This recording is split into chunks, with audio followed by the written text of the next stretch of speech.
Good morning and welcome to the Bangalore International Center. It is said that the cure for all the ills of democracy is more democracy. That is what we are hoping to do today. We have a star studded lineup of speakers to explore the hottest news in town, the GBA bill, and whether it can fix Bangalore's woes. To provide context of the bill and set the stage for our discussion, may I please invite V.R. Vachana, Associate Director of Janaagraha, to start us off.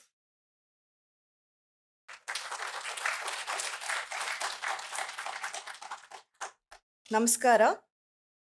I'll be actually wearing two hats today. So, one, I will be walking you through the GBG Act, the Greater Bengaluru Governance Act of 2024. What does the Act actually says? What does it mean to us as citizens of Bangalore? What is changing? Who is in charge? And what does it mean for the planning and governance of Bangalore? After this session, I'll be joining the panel to share my thoughts about how GBG Act could reshape the planning and governance of our city. So let's begin.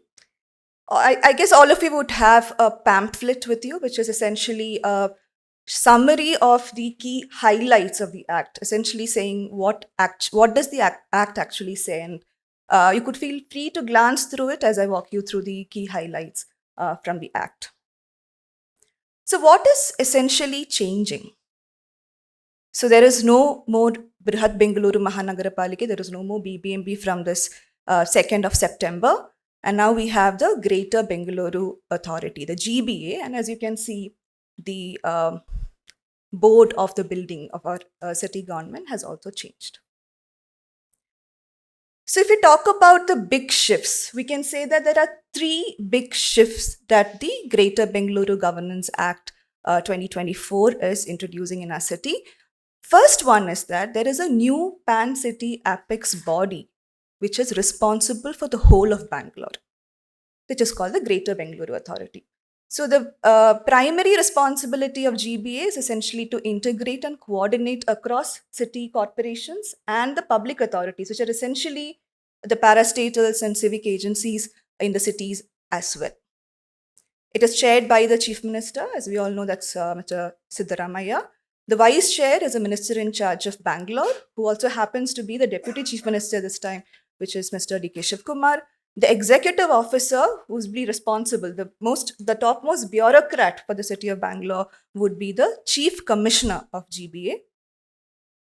GBA essentially includes state ministers from Bangalore constituencies, all ministers from Bangalore constituencies, minister in charge of urban development, all MPs, MLAs, MLCs, whose constituency lies wholly or partly within GB area and also resides in Bangalore. So interestingly, even Ms. Nirmala Sitharaman actually has membership in GBA, right? It also includes heads of public authorities. For the very first time, we're essentially bringing together all civic agencies in the city as well under one umbrella.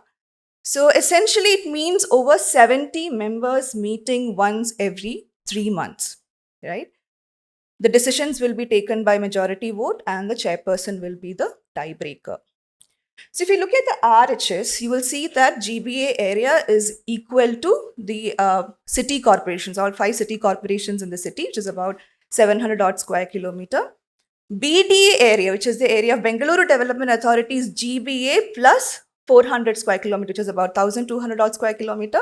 BMRDA, which is the Bangalore Metropolitan Region, which includes the Bengaluru Urban District, Rural District, Ramnagara, etc., which is about 8,000 odd square kilometer. Please note that the area actually, I could find only different figures in different platforms. So what I have referred to is the tender that has been issued by the Bengaluru Development Authority for the new master plan of Bangalore. So now to implement the decisions of the Greater Bengaluru Authority, there is an executive committee which is chaired by the Minister in charge of Bangalore. The member secretary is the Chief Commissioner, who's essentially the principal executive officer of GBA. There will be 15 members, which includes all the commissioners of city corporations and the heads of select public authorities, essentially civic agencies and parastatals. They can also be special invitees, which is essentially domain experts or officers that the executive committee feels relevant to specific meetings, and they're mandated to meet every 2 months. So conceptually speaking, an executive committee is expected to improve coordination across departments in the city. GBA is also mandated to establish 3 bodies. One, an economic development agency to attract investments and generate employment. Second is a climate action cell to formulate, implement climate action and resilience plan for Bangalore. Both of these are to be formed within 1 year of the enactment of the Act. Then there are sectoral expert committees. The role is essentially to advise the Greater Bengaluru Authority on specialized domains. As you can see, there are 6 sectors from urban planning, infrastructure to environment, science and technology, and information, education, and communication. So what are the key functions of Greater Bengaluru Authority? So it spans across planning, regulation, and coordination. The critical change is that GBA is the local planning authority for Bangalore. It is mandated to prepare the master plan as well as a mobility plan for infrastructure development for the city. It will also coordinate, execute, administer plans, schemes, major projects. It will essentially also coordinate and supervise all city corporations and public authorities in the city. So there is a section that would view this as a positive step because it is for the very first time there is an ambitious effort to integrate planning and governance and service and infrastructure delivery in the city. Others may view it as dilution of the principles of 74th Constitutional Amendment Act, disempowering the role of city governments, as GBA, as we have seen, is also state government heavy body. So there are two versions or perspectives to this. The second key shift is that from 1 BBMP, now we'll have 5 city corporations. Please keep in mind that by law, the city can have up to 7 city corporations, but as per the latest notifications, it's 5. It's Bengaluru North City Corporation, South, East, West, and Central City Corporations, essentially distributed based on the alignment of population assembly constituencies. So what is essentially changing for us here as citizens of Bangalore? Now we have 8, instead of 8 zones, we'll have 10 zones, which means essentially 2 zones per city corporation. Number of wards will increase from 225 to 368. So very interesting that maximum of 150 wards are allowed in a city corporation, which means we have the possibility to have 750 wards in Bangalore, which is a great opportunity to bring governance truly closer to people if, at some point we're able to realize that. We'll have 5 mayors instead of 1 mayor. Unfortunately, the mode of mayoral election and mayoral tenure hasn't changed. It's indirectly elected mayor with 30 months tenure. The councillors' number will, of course, increase because increase in wards, which also means there will be increase in the number of ward committees. We will not have a zonal committee anymore. Earlier, we had a zonal committee chaired by the councillor and a zonal commissioner. Henceforth, we'll have a joint commissioner who will handle the zones, but no zonal committee. There will not be any area sabhas. That provision has been removed. Assembly constituency level consultative and coordination committee, essentially chaired by the MLA at assembly constituency level, will continue as that was also a provision that was there in the BBMP Act. Commissioners will increase. Staff sanction strength has also increased, but it's not adequate enough if we consider for 5 city corporations, as you can see. The third biggest shift is that the number of ward committees and ward committee members will increase. As you can see on the RHS, from 2,250 ward committee members who were 100% nominated by the city councillors will now increase to 5,152 ward committee members, and of which only 50% will be nominated. So that's a great change. It definitely offers the opportunity to enhance citizen participation in the city. There is a mandate now to conduct ward committee meetings once every month, prepare annual ward development plans. It also provides for ward office and ward secretary for each ward. Ward committees are mandated to be consulted before the budgets are prepared by the city corporations. However, the term of the ward committee has been reduced from 5 years, which is the term of the council, essentially, to 20 months. And there are two sides to this. One can say that this is an opportunity to infuse new active citizens into ward committees. It also offers some flexibility because it's a new structure, and the structure would need some time to stabilize, right, in terms of new institutions, staff, etc. But the other side is that essentially ward committees are in charge of preparing annual ward development plans. They are also mandated to track the implementation of these plans. So, which means a batch of ward committee would barely get to see one cycle of this process, which means there is a break of institutional memory. There is also an administrative cumbersome process, right? It's about 400 members will have to be changed every 20 months. So, that's also there. So, essentially, to sum it up, what does it mean? We are basically from one BBMP, which served about 12 million people, is now becoming 5 city corporations, all under one umbrella authority, which is the GBA, where all public authorities, the civic agencies and parastatals will also come together. There is significant enhancement of opportunities for citizen participation through ward committees. So, what does it mean for us as citizens of Bangalore? If it really works well, then we'll actually see that the planning, governance, and service delivery moving in sync instead of the siloed approach that we have been struggling for so far. But if it does not work well, then it means that we'll have another layer of bureaucracy between citizens and the government. At Janaagraha, we had done a comparative assessment of the GBG Act compared against the GBG bill that was drafted by the Brand Bengaluru Committee, Brand Bengaluru Committee, and we compared it also against the BBMP Act and the Karnataka Municipal Corporations Act, which was applicable before 2020 for Bangalore. So we also, in that assessment, included a roadmap which could be considered for the GBG Act to work for Bangaloreans. So for those of you who are interested, please scan the QR code, access this detailed assessment that we have made available on our website. Thank you.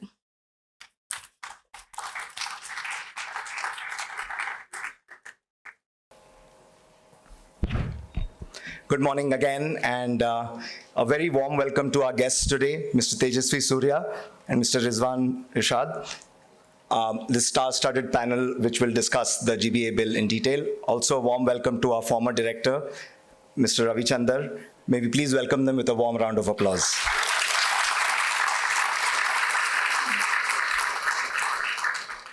One of the hallmarks of a progressive society is the ability to have open debates and dialogue in the public on key issues that impact the lives of citizens. Public debate, when conducted respectfully, builds a common understanding of issues and strengthens trust between citizens and government. It is a clear indicator of a democracy in good health. This series by BIC and Janaagraha, titled The Bengaluru Debates, aims to provide such a platform for Bangaloreans to engage with, understand, and opine on important issues that affect their lives on a daily basis. And we all know we have a lot of those issues. We hope that these discussions encourage citizens to work hand in hand with our city's elected representatives to solve our pressing challenges. With that, may I please invite Mr. Shrikant, the director of Janaagraha, to please introduce our speakers for today. He's also our moderator for the day. Thank you very much. Good morning again. Welcome again. Without much ado, I'd like to welcome our debaters for the day. May I call upon stage Mr. Tejasvi Surya, Member of Parliament, Bangalore South, and also member of more than one parliamentary standing committee and a fairly outspoken advocate of reforms to governance and planning and transportation in Bangalore. Thank you, Mr. Surya, for joining us. May I call on stage Mr. Rizwan Irshad, who is a member of Legislative Assembly from Shivajinagar, also the chair of the legislative panel which reviewed the governance bill that became the act in which we are debating today. And he also happens to chair the local bodies committee which looks at governance across Karnataka. Mr. Irshad, thank you so much for joining us. Let me then call Ravi, who needs no introduction in these precincts. who's been a member of the Brand Bangalore committee, also a civic advocate for close to 3 decades now. Thank you, Ravi, for joining yet another panel on the Greater Bangalore Governance Bill. And I'd like to welcome again Vachana, who presented a short summary of the Greater Bangalore Governance Act. She also happens to be one of the few comparative municipal law experts in the country, having studied about 120 municipal law and town and country planning legislations across all 35 states and union territories in India. So in some ways, she's our resident technical expert on the panel for today. So good morning again. Welcome again to all of you to the first edition of the Bangalore Debates series. We are a great city, but we are a city reeling under its own greatness and growth, and we've been looking for redemption for several years now.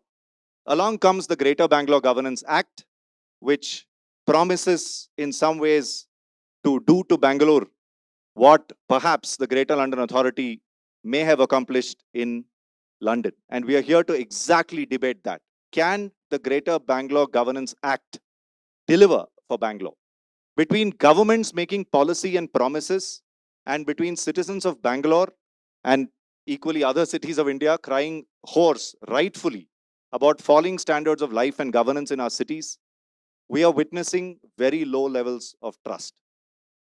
And we are seeing discourse where many of us are taking extreme positions and unwilling to listen and engage with what we see as the other side. So to echo Vikram, this is an effort by BIC and Janaagraha to enhance, expand and enrich the civic space in Bangalore and to foster greater conversations, not just conversations, but debates, not just debates, but possibly even disagreements, vehement disagreements, but all of it happening in a civic-minded and civil manner as fellow citizens. Today, we have the perfect team of debaters here. Believe me when I say that in my reckoning, there are very, very few people outside this group that knows this subject as well as these four do.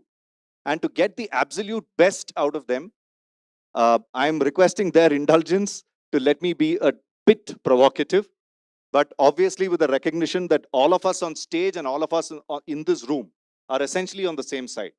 We are all citizens yearning for a better life in Bangalore, for a better Bangalore, and hopefully even striving for it.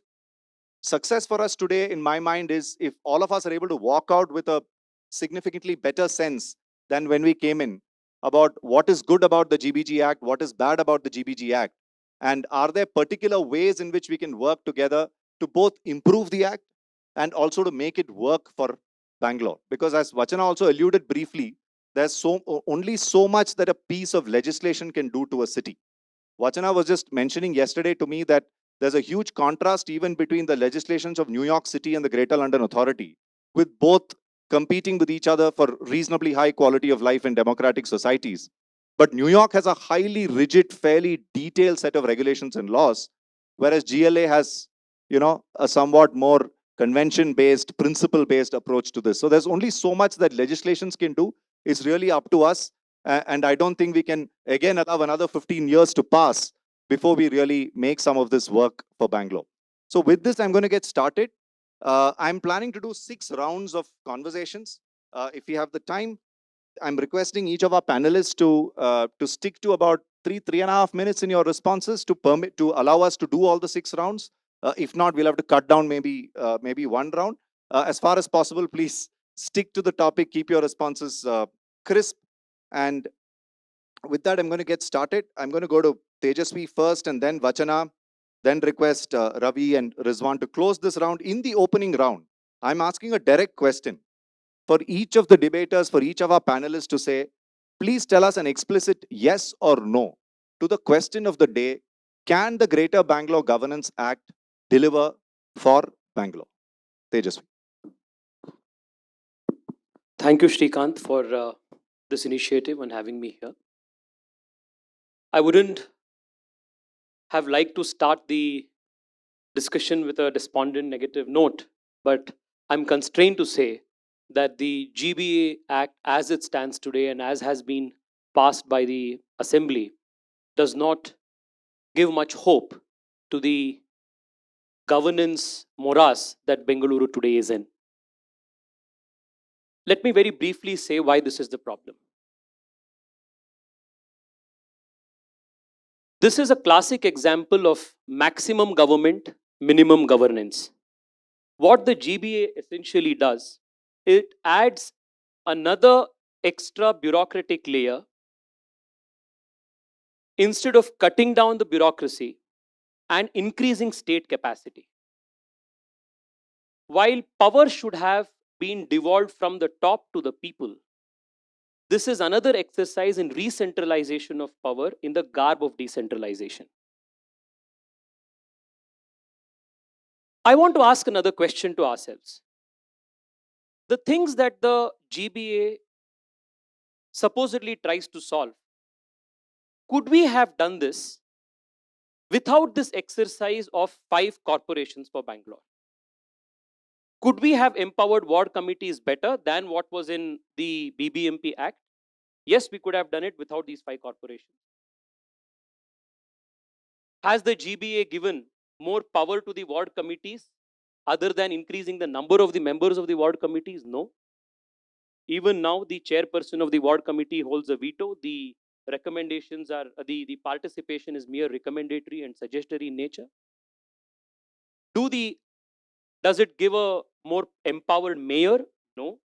It hasn't given more powers to the mayor. It has only given us more mayors. Does it give the much neglected MPC, the constitutional mandate of the 74th Amendment? Does it give it a new breeze, a new breath of life? No, it only buries it. Now we don't know whether the BDA is the planning authority or whether it is the GBA that is the planning authority.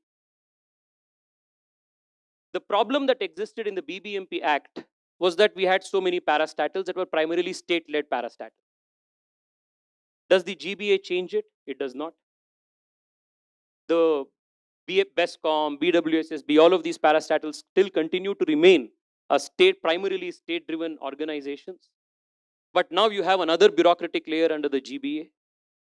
For better coordination, there was already a coordination committee led by the Chief Commissioner. Could this not have been done without these 5 corporations? Of course, you could have done it. The other problem that the corporation had was not adequate devolution of finances. Does the GBA address it? It does not. Now we have created a paradox where you have 5 corporations which are now competing amongst each other for these scarce resources. You already have a failed model in Delhi where you had 3 corporations. One was a revenue surplus. The 2 did not even have enough money to spend to pay salaries in time. That was a reason why it had to be rescinded. A detailed parliamentary standing committee report exists on why it is an unfeasible model. It is pretty much the same situation here. The south and the east supposedly will have more tax revenues, while the other 3 will not have adequate tax revenues. Now, how do you bring governance closer to people? Is it by bringing more corporations and by increasing number of commissioners, number of mayors? Could we not have decentralized governance and brought more power to people by increasing number of wards in the BBMP Act? Could we not have empowered the zonal commissioners with the authority now that is being vested with the corporation commissioners? So Bengaluru had under the BBMP a powerless ceremonial mayor. It continues to be the case in GBA, but now you will have 5 ceremonial powerless mayors. There was no adequate power, financial power, political power that was devolved on the corporation. That position continues to exist. The ward committees were a namesake. Now you will have more number of members in the ward committees, but it will still have no political power or no position to do. The parastatals are not merged. The 12th schedule mandates that the 18 core functions be actually given to local authorities, which is not done. It still remains primarily state-driven. Instead of power being decentralized to people in the real terms, it is now more centralized with the chief minister and the deputy chief minister calling the shots. So, honestly, Shrikant, the cliche of old wine in a new bottle does not hold true here because, old wine is always better. This is some failed new cocktail in a new bottle, failed in Delhi, and we have not learnt any lessons. It's, like I said, re-centralization in the garb of decentralization. It is maximum government, minimum governance, more bureaucracy, less democracy. This is the GBA Act.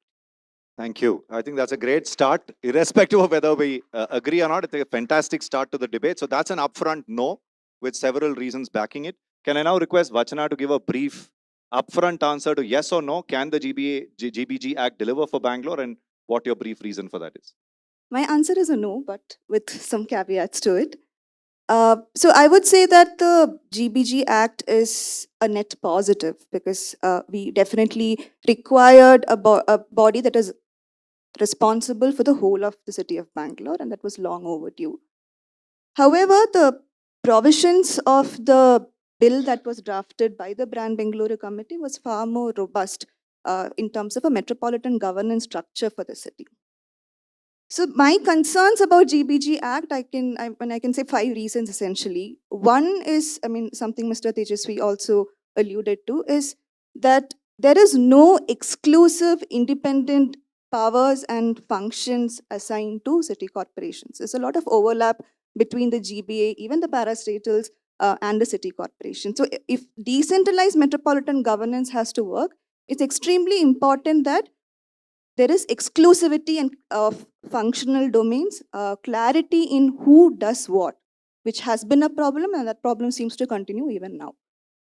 Secondly is finances, right?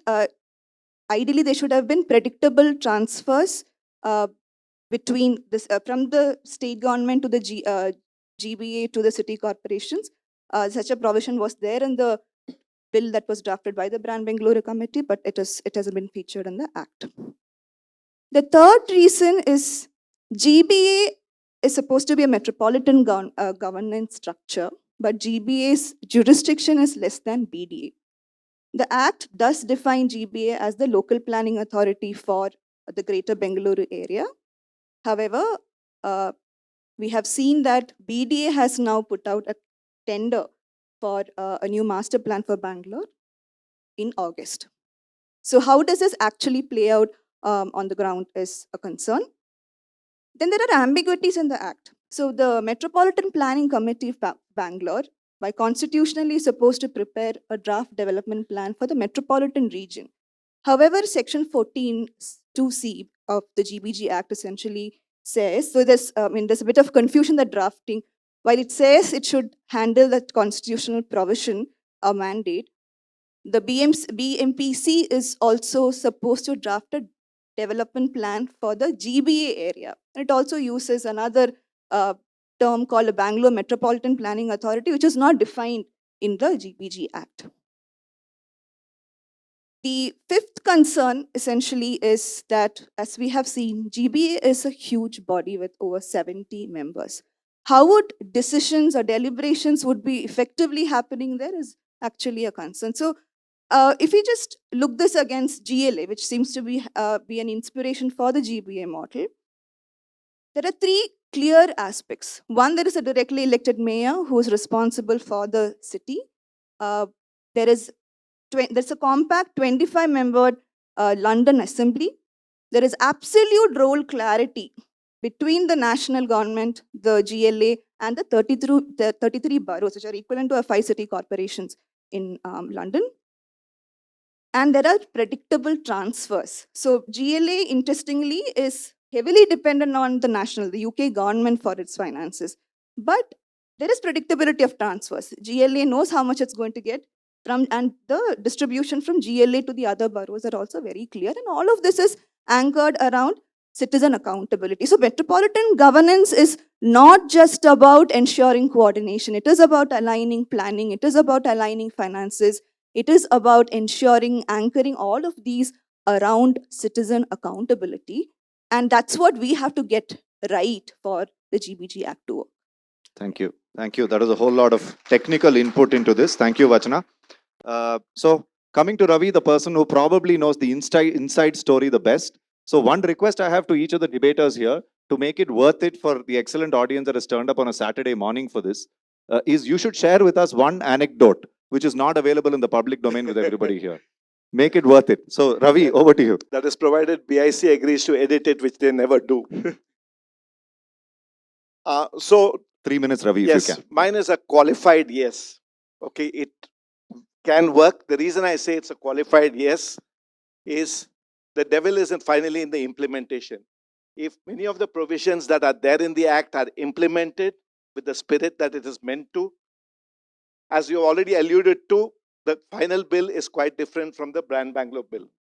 Notwithstanding that, I'm okay to get behind this bill as an improvement over the earlier setup. So I'm stating that upfront. Why do I believe this could work?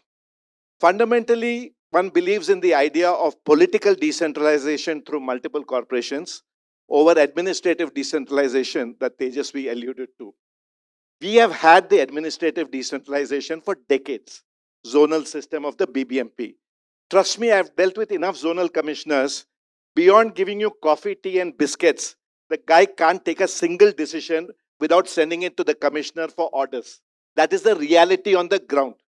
Here, with political decentralization, at least 5 commissioners, and once the mayors are in, will have that decentralized power to the extent that they have, that they will take the decision. So you will have 5 people taking decisions. Trust me, in the 8th administrative thing, be my guest, you want to go back to that system, we might go back to that system, who knows. But political decentralization, in my view, is a stronger idea in terms of thing over an administrative decentralization. It brings the elected people closer to its constituents. In an earlier life, the guy from Mahadevpura was spending 3 hours to go to Hudson Circle to be in a useless meeting which discussed nothing about Mahadevpura. I would rather that person be in the Mahadevpura Council and discuss their issues as being the productive thing, just as a matter of detail. So that's one. The other thing that political decentralization I'm hoping for will do 2 things. It's all hope. One is that one of the 5 corporations becomes an outlier and an outperformer. One of them. And the other 4 then put pressure, saying if these guys can do it, why can't we do it? This is my hope. It may not happen. The second thing is, assuming that these 5 will have different political parties heading them, when they go to the next assembly election and seek votes in Bangalore for the assembly, they will have to talk about the performance of their corporation, which was under their watch. We have never had this before. So we had all this. So that's really the crux of why I believe going down the 5 route with political decentralization holds out a better chance than status quo. Now coming to the whole idea of GBA. I don't want to get into the need for the, we know they all need to come. Ideal would be actually to have cities as government. Not going to happen. Ideal would be to have the directly elected mayor. Not going to happen. We need a system which works at the apex level. Delhi failed because it never had the apex level, layer. So the corporations were on their own. Here with the apex layer, you have the chance to make it work as one Bangalore across all parastatals, address revenue deficits, infrastructure requirements. 65 to 70% of the money will still flow from the state to the various corporations outside of the property tax. So I believe there are mechanisms there that could make it work. My key point about the GBA is the following. This whole business of state, my counter is the following. If we think over the last many decades, somebody other than the state was running the city, I have a Sauda to sell, I have an Eiffel Tower to sell. We are all denying, we are in denial. The city is run by the state. The day in the Constitution of India 75 years ago, they had the central government and state government clearly spelled out and used the term local bodies for the third. They didn't go to the third tier. They became vassals of the state government. Let's have no illusion. My point really is, thus far, the system was doing backseat driving with everybody talking something is happening. In a sense, what this bill has done is it's out in the open. The next time there is a flooding across Bangalore, the CM and DCM as the head of the GBA are publicly responsible and accountable because they are in charge of the stormwater drain across the city. If it doesn't work, earlier also you could say they were vaguely aware, but the CM was busy with many other things. Rightly or wrongly, they are sitting in that chair right now. And they are accountable for things that happen at a pan-Bangalore level. So essentially, where we were in denial that you think some local government was being run by some local corporators here, who are we fooling? It was run by the state through the office of the commissioner. The commissioner was more powerful than the mayor, continues to be more powerful even in this bill, because there's deliberate vagueness on who's in charge. Our bill clearly said the mayor is in charge. This bill is vague. So the point really is, at least by smoking it out in the open, in a sense, we are putting it out there.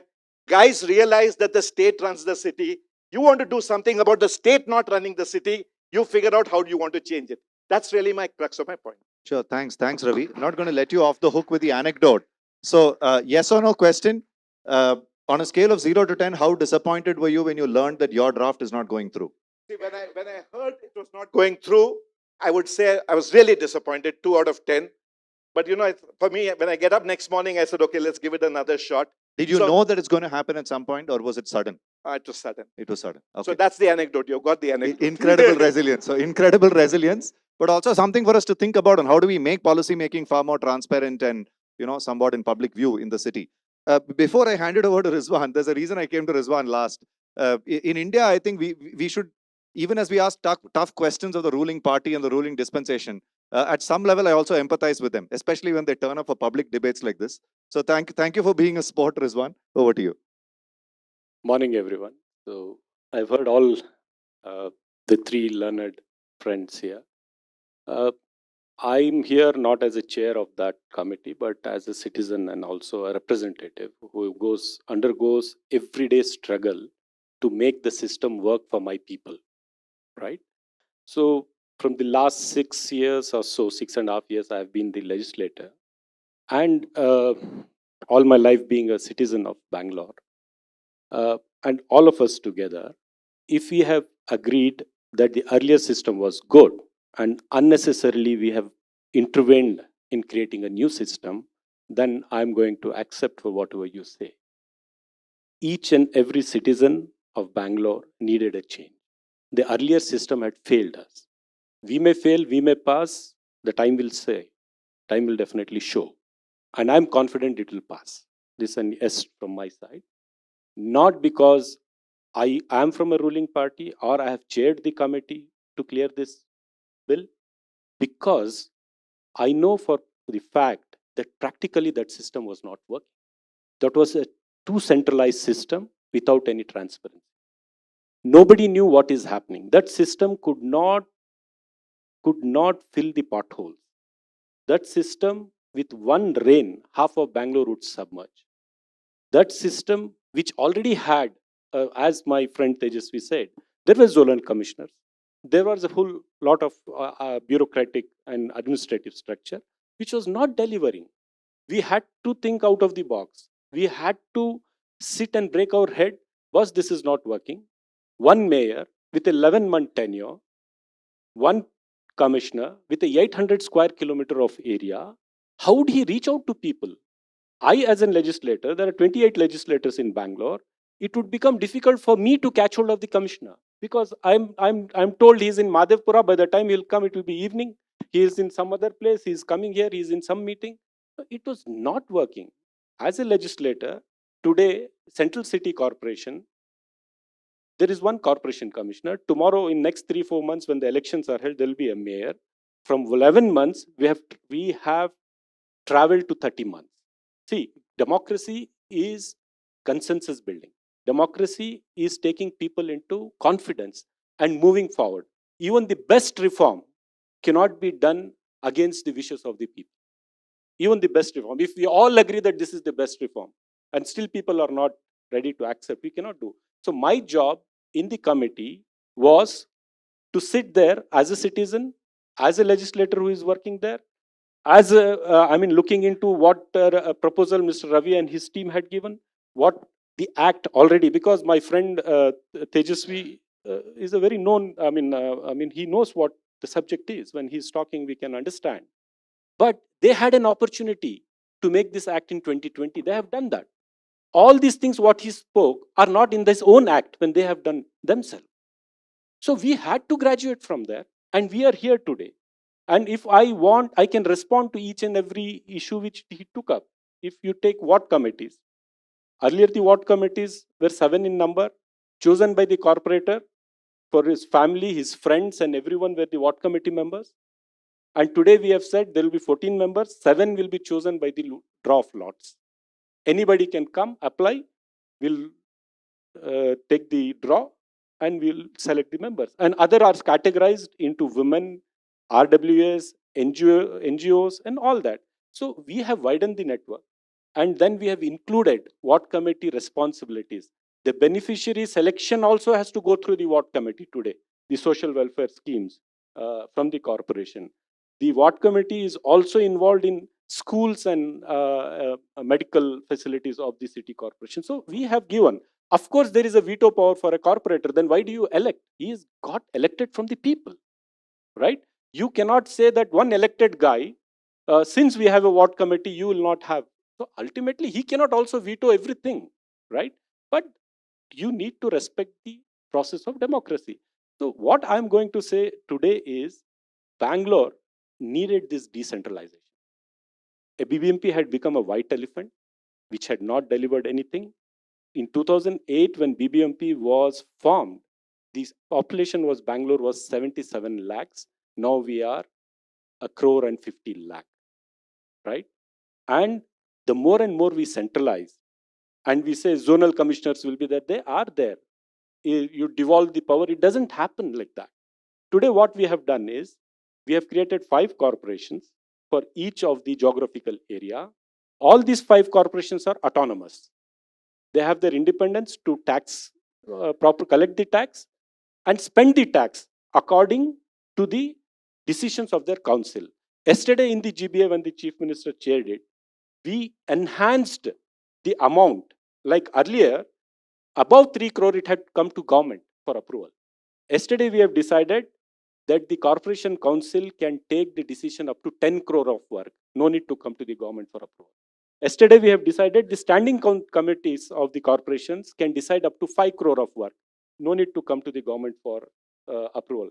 Yesterday, in the same GBA, we have decided the corporation commissioner on his own can decide to spend up to 3 crores. Of course, the tender process all happens, but the approval has to go to the government. Earlier, everything had to go to the government.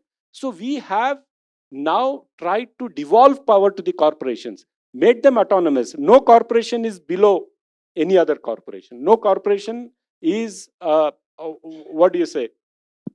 They'll be equal, they'll be autonomous, they'll be elected mayor, not for 11 months, for all these years which was happening. They'll be elected mayor for a 30-month tenure. And 5 corporations are autonomous. The GBA is only an umbrella body. We have to understand one thing. Can I ask you a follow-up question? Sorry, you finish your thought. Yeah, let's just 1 second. GBA, because we have a legacy of parastatal agencies, as Tejasvi said. We have a legacy created by them, created by us, created by our earlier forefathers. So we cannot one day come and say all these are merged in this corporation. Nothing will remain. See, when we take administrative decisions, we have to be very careful. There is a setup, a pattern, a structure which is already working. So now what we are doing, we have asked those, yes, the spirit of 74th Amendment says all these functions should come. I think it will come, but it will take a little more time. So now what we have said, all these parastatal agencies have to adjust themselves to the jurisdiction of those 5 corporations. 1. Earlier what used to happen, there are 10, 11, 12 agencies which are working for Bangalore development, which are parastatal agencies, BMTC, BESCOM, BWSSB, Metro, all this. All are different verticals. Nobody used to talk to each other. Nobody used to talk to each other. What we have done here is, we have brought all these parastatals on this table and said, minimum once in 3 months, in the chairmanship of the Chief Minister, you have to sit. Then minimum once in a month, in the chairmanship of the Bangalore in charge minister, you have to sit. And you have to discuss, debate, and deliberate. And each other agency should be knowing what is the other agency doing, so that tomorrow I'm laying the road, and in 15 days the BWSSB comes and digs it. I mean, it's a fact. Yeah. So Rizwan, let me, if I can dovetail into round two and start with you in this. The big question of planning, traffic, and transport in Bangalore. So, will this gigantic 70 plus member GBA, will it lead to better planning? Will it lead to better interagency coordination, which you alluded to now? And will it lead to better public transport? Better public transport, better traffic management and road connectivity, or will we see more of the same? And I'll tell you why I'm saying this. The indications just what Vachana mentioned about the differing jurisdictions of even between BDA, GBA, etc. Right? And we are also seeing in public discourse, we are seeing the chief minister, the deputy chief minister, the chief secretary, the chief commissioner, everybody talking about potholes, everybody talking about waste. Now, but on the other hand, I do recognize that the GB, even your version of the Act, the GBG Act, does put planning and coordination at the heart of the GBA. And like Ravi also mentioned, the Act also clearly says that now there is an owner. Now in public view, an empowered political leader like the Deputy Chief Minister, who also happens to be the minister in charge, is owning interagency coordination. So we are able to see both sides, but as Vachana said, the practical implementation of it. Right? Will planning and infrastructure improve in Bangalore? If so, please tell us how exactly. Very briefly. See, absolutely. That depends on any government which wants to drive and bring in so much of development. Okay, so which our government is committed to. I'll tell you one thing. Yesterday, in the first meeting of the GBA, chaired by the CM, it was decided that the GBA, in its jurisdiction, will be the local planning authority, right? And since the constitution mandates the MPC to be the planning body, but the MPC doesn't have a secretariat of its own. It's also a 70 odd member body which doesn't hold any secretariat. Planning needs a lot of expertise and a secretariat to do it. It's not easy to do a planning, which earlier BDA had done. Today GBA will do, but of course under the MPC. It ultimately has to go there, right? So the local corporations will do their planning. They'll come to the GBA. GBA will do the overall, integrate the overall planning and go there. So there is no confusion. The GBA area is defined, and beyond GBA area is the BDA area. So BDA, as Vachana rightly said, they have called for tenders to create the planning CBD for their jurisdiction, which is realigned now, right? So GBA will do planning for GBA. Two, although we are for convenience created 5 municipal corporations which are autonomous, independent, who will take care of those geographical areas, we are yet one city. We need to have coordination amongst all these corporations.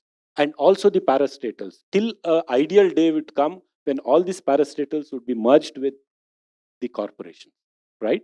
So this coordination responsibility is what GBA has taken. So you're saying a resounding no to the question that GBA will indeed improve planning, absolutely, connectivity, roads, and earlier public transport.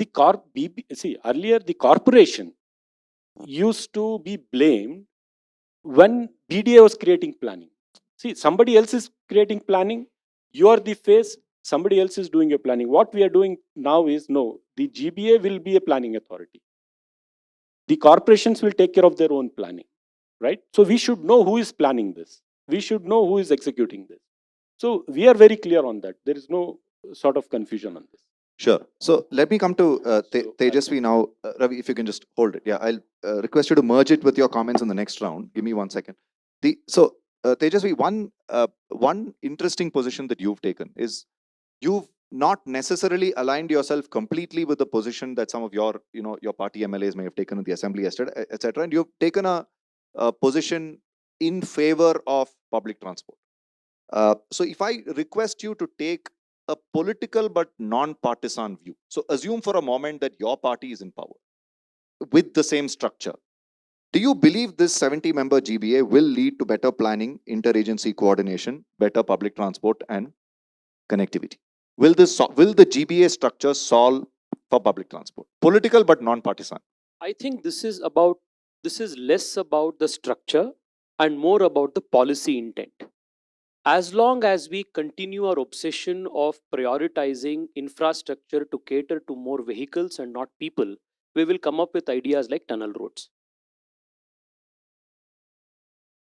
I want to ask you, Srikanth, what in the GBA empowers the ward committee members, the democracy, decentralization, everything that we have spoken of? Yeah, 1 minute. Tomorrow, Yeah. if tomorrow, if people of Bengaluru South feel that our very precious space in Lalbagh must not be taken away for building this tunnel road, how does GBA give a voice to people? How can we stop this Yeah. madness? No, Tejasvi, 1 minute. See, if we No, can. you wanted a political answer, I gave you one. No, I respect the answer. I'm asking you a slightly, set aside the individual project of the tunnel road. That can be a subject for a separate Bangalore debates. It merits that kind of an in-depth discussion. My question to you is at the city level, where you can't operate at a sub-city level when you're thinking about planning, connectivity, public transport, etc. And you yourself are a member of the GBA, right? Do you see the GBA, irrespective of the political party in power, solving for public transport in the city? Your answer is no? No, I mentioned to you earlier that unless the policy intent is that every single rupee of taxpayers' money will be spent with one metrics. How do we increase public transport adoption and decrease private vehicles adoption? That should be the one metric on which you decide how you spend your money. Right. Unless you do that, you may put, GBA, ABA, whatever, Sure, acronyms sure. you can come I up think that's a with. straight answer. It doesn't Yeah, make it's a straight difference. answer. Now I'm moving to the next round, the third round, which is on bringing governance closer to citizens. And Vachana here has studied mayoral systems across India and in some cities of the world as well. 30 seconds, Rizwan. Yeah, ideal city should emphasize on its public transport, which we are in terms of metro, suburban rail, Right. and all these things. But also, we need to create different ways of mobility. Like world over, they have created. There are tunnels in other cities. There are elevated corridors in other cities. There are different public transport. Yeah. So we Here. cannot just say that only Do public one, and transport. it's not will do. either or is your Which point. even with all these public, if you add up 20,000 more buses, which cannot move on this. I'm road. really scared of going into the tunnel of tunnel roads debate. We'll Yeah. do another session on the tunnel road. We should. But I'm saying we as a society should see holistically. Sure. No, I got the Not on tunnel, not on tunnel. Okay. Okay, 20 seconds. Both Ravi and Rizwan spoke about how we are not able to go near the ideal. Yes, we should have a stronger metropolitan government. that's We a should good have, point, yeah. but ideal, it is not going Yes. to happen. State was running, so let us make it official. We should, or whatever. The ideal is having giving you the last suburban word on the metro next everything, round. but that is not ideal. So let us have tunnel also. So if we are not having reforms towards idealism, then why call it reforms at all? It's an interesting point. Yeah. Thanks, Tejas. So I think, but I think we have to respect there are 2 points of view, and it's a very important point on democratic governance. The pursuit of an ideal that is elusive versus something that we think is pragmatic and is workable in the short term. So it's an interesting debate. Vachana, very briefly, bringing governance closer to citizens. 2 things that stand out. Again, an issue of the ideal versus the pragmatic. Couldn't we have gone the whole hog in changing the mayoral term, at least of the individual municipal corporations, to 5 years rather than making it 2.5 years? And second, making it directly elected. It's again debatable because we don't have directly elected chief ministers, we don't have directly elected prime ministers, but London too doesn't have that at the federal and provincial levels. So the question really is, will mayors with 2.5-year terms really run these municipal corporations? Or will the Deputy CM, CS and CC, Chief Commissioner, like I said, inspect potholes? And decide when how the waste needs to be picked up and processed? Or do we think that these 5 MCs, as Rizwan said, have a great chance at running autonomously with respect to their domains? I know that you've done some interesting work in this, and you also have an interesting insight into how the BJP and Congress nationally have dealt with this subject. So a very quick input, a technical input into directly elected mayors and mayoral terms pan-India. So if we look at global models, essentially stable leadership is key. Is a key ingredient of ensuring a well-run city government, be it a London or a Manila or a Seoul. That's what we can see. But I would like to actually take a step back and, like Shrikant said, look at the national perspective. So as we speak right now, there are 7 states in India with directly elected a 5-year mayoral tenure. And interestingly, out of those 7 states, the reforms that particular reform was introduced when the BJP or NDA was in power. In the case of the other 2, it was BJD in Odisha and Congress in Madhya Pradesh.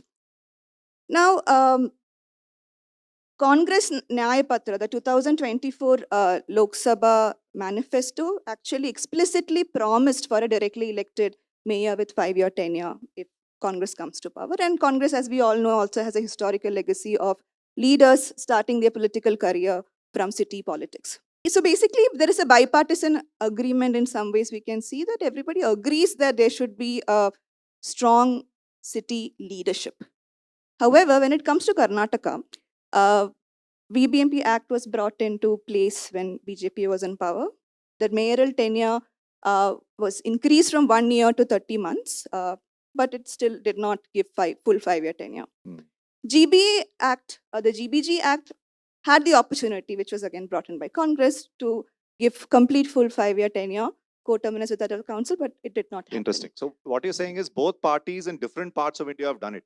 So it appears to be a Karnataka problem, basically, because both parties have done it in other parts of India or have carried it in their national manifesto. So I want to go to, so I want to come to Tejasvi, given that you also have a national perspective. So combine your national perspective with a Karnataka perspective to tell us why is there this Karnataka problem of not going the whole hog on creating a 5-year empowered mayor? And your personal perspective is fine. So fairly safe space. No. I mean, I have been very vocal on my personal perspective about these matters from a long time now.